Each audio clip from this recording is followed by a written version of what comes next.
I'm Pippa. And I'm Beth. Have you ever been scared of speaking in English?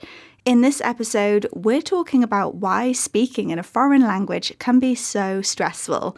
So, Pippa, do you ever get nervous speaking in a different language? Yes, I learnt French when I was younger and I was actually quite good at it, I think.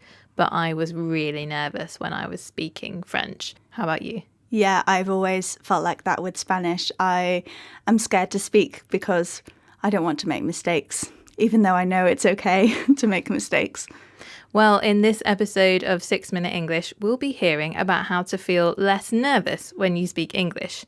And as usual, we'll be learning some useful new words and phrases. You can practice these with the quiz and worksheet on our website, bbclearningenglish.com. But first, I have a question for you, Pippa. So English has around 1 million words, but on average, how many words does a typical English speaker use in daily conversation? Is it A, between 2,000 and 3,000, B, between 20,000 and 30,000, or C, between 200,000 and 300,000? I'm going to say A, 2,000 to 3,000. Okay, well, we will find out later in the programme. Now, Pippa, you said you found it stressful speaking in French, even though you are quite good at it. Now, someone else who has had this experience is Hanan Razek. Hanan is a journalist at BBC Arabic and also host of the podcast Beating Speaking Anxiety. Here she is telling BBC Learning English presenter Georgie about speaking English. My English was actually pretty good, but having conversations with people, I found it really difficult. So when I first joined the BBC, the Learning English team made an assessment of my English level, which they used to do for all new joiners to see if they need any help or courses. My results were pretty good and I was fluent. But on that very same day, leaving the building and going to get some coffee, I couldn't really understand what the barista was saying. And I felt pretty nervous to order coffee and was trying to stress every single word, hoping that my grammar is correct and I'm pronouncing the words right. Yeah, I'm sure that's a situation lots of people can relate to.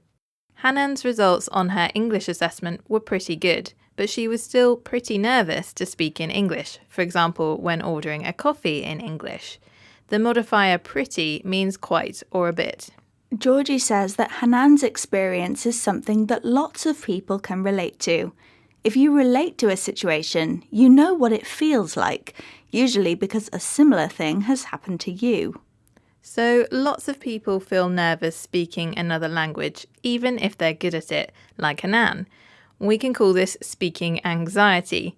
Anxiety means an uncomfortable feeling or worry about something that is happening or could happen in the future. So why do so many people have anxiety about speaking a foreign language? Experts think it's connected to the beliefs we have about ourselves. Han Luo, professor of Chinese at Lafayette College in the United States, explains more to BBC Learning English presenter Georgie. Usually the beliefs that cause anxiety, especially severe anxiety, are, we call it irrational beliefs. And also some low self-perceptions, fear of negative evaluation, all those learner internal, factors. And Han says that learners worry about mistakes because they're scared of negative evaluation. In other words, that people will judge them for their mistakes and think badly of them. Han argues that irrational beliefs can make us anxious. Irrational beliefs are beliefs that aren't based on things that are true. They're not logical. Han says some people who have speaking anxiety have low self-perceptions. Your self-perception is what you think about yourself. Self-perception and irrational beliefs are both internal factors. They come from inside your head, not from the people around you. So, for example, when you speak your first language, you might feel confident and intelligent. But when you speak in a new language, you make mistakes and feel less confident. You can't show people what you're really like, and this is frustrating. But as we tell people all the time at BBC Learning English, mistakes are normal. You have to try to speak even though you make mistakes. And mistakes can be a good thing. They can help us learn. And if you want more tips to improve your speaking, listen to the Beating Speaking Anxiety podcast. There's a link in the notes below this episode. But Beth, I think it's time for the answer to your quiz question. Yes, I asked you, how many words does the average English speaker use in daily communication? The answer is 20 to 30,000. That's quite a lot. Yeah, that's loads. Okay, let's recap the vocabulary we've learnt. Pretty can be used as a modifier to mean quite or a bit. If you relate to a person or situation, you understand them, usually because you've experienced something similar. Anxiety is feeling uncomfortable or worried about something that is happening or could happen in the future. Irrational beliefs are beliefs about something that is not true. They're not logical. Self-perception is the way you see yourself. And internal means inside the body or mind. Once again, our 6 minutes are up. But if you'd like to find out more about speaking anxiety, then head over to our website, bbclearningenglish.com, to find our Beating Speaking Anxiety series.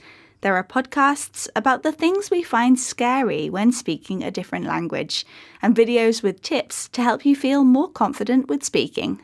Thanks for joining us, and goodbye. Goodbye.